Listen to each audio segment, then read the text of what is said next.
Good evening, ladies and gentlemen, and good evening to all my South African brothers and sisters.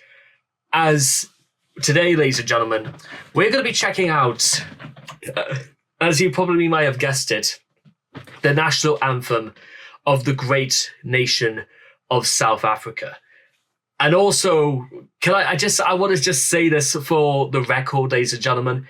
It boasts, and I am not even kidding about this, probably one of my favorite looking flags of them all, which for those who may not be in the know, this is what is actually referred to as the rainbow flag, because it consists of what I initially thought was more red, but it's more orange. It's meant to be orange of the Dutch, the white meaning meant to be sort of like the white population of South Africa. The green is meant to be sort of like I think the green is meant to be like the rural pastures of Africa. The yellow might possibly just I think maybe from like more represent maybe more of a democratic maybe a democratic society. The black is as you probably might imagine sort of like the almost like a keystone really of the great multicultural blend of South Africa. And at the bottom, you've got yet another white stripe, sort of like forming this beautiful formation, almost like an arrow, sort of like an inverted arrow pointing towards something else. And the blue, I think is meant to be like a devotion of joy. In fact, you could almost like really attribute the colors of the rainbow flag almost to like emotions more than anything else. Like the green is the prosperousness of the future. The white is meant to be the pureness, which may or may not be taken the right or wrong way. It's just one of those things. The orange is meant to represent, I think it's meant to represent either greed or maybe a drive for something different. Blue is joy, and black, I imagine, is meant to be almost like a pride of physical being sort of thing. The idea that you could be literally any color you like, but if you don't stand and be as brave or as courageous or as disciplined or as principled as you say you are, then you are nothing in many senses. But then again, that's just really my own lookout, and I haven't had to do anything about the history of South Africa since I was about 12 years old, so my memory is sort of a little bit hazy at this time, but needless to say, ladies and gentlemen, it is a beautiful, beautiful flag. And that's got me a little bit excited because I think it is also going to boast a beautiful national anthem. So if you guys are ready, let's stand to attention for the nation of South Africa.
I like that, ladies and gentlemen. I like that a lot. That was beautifully beautiful in its own beauty. It's just I love the ideas of like standing for liberty and standing for freedom and to override oppression.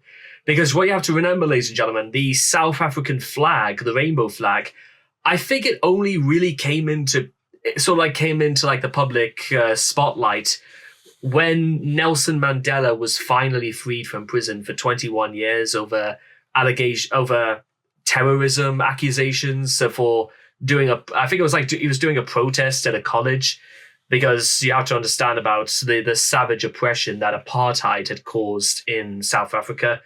And with Mandela's freedom, and was it actually before or after Nelson Mandela became president of South Africa, was the apartheid rules removed altogether?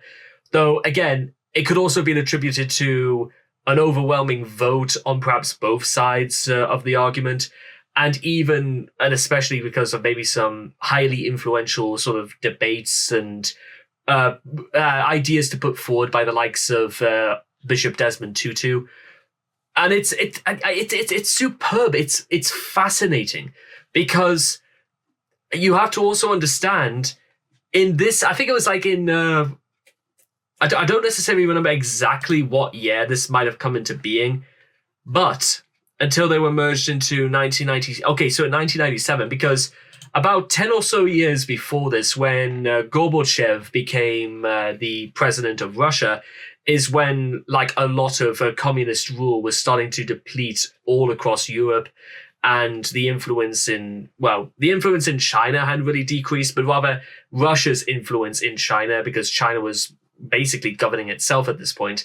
And this whole system of thought, really, with the collapse of the Berlin Wall, was the sort of thing that it drove more people together, and they wanted to be with each other. And there were so many great things that have emerged in the latter part of the 20th century with the collapse of the Berlin Wall, and the collapse of apartheid could have possibly been one of the greatest achievements that we could have possibly have seen.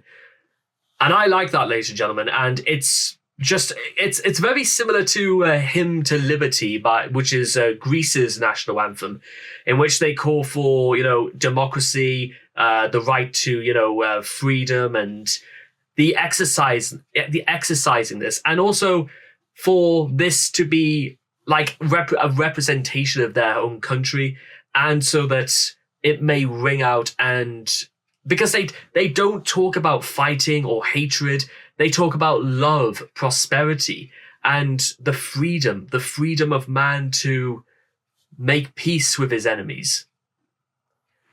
That's a very encouraging thought, ladies and gentlemen, and I say this so heavily because of the continued struggles as a result of the Ukrainian invasion, which is why, would it not make sense? Putting all those aside, it's still a beautiful, beautiful piece of music. And I know when I come to actually checking this out again, because I'll likely do the entire video translated in Afrikaans, it's still going to ring out in triumph. That's the best way to describe this. It is triumphant because of what it set out to achieve. And now we go, ladies and gentlemen, and I hope all of you guys have enjoyed this reaction video to the South African national anthem, and I cannot wait to see all of you guys again in the next video. Take care, and bye-bye for now.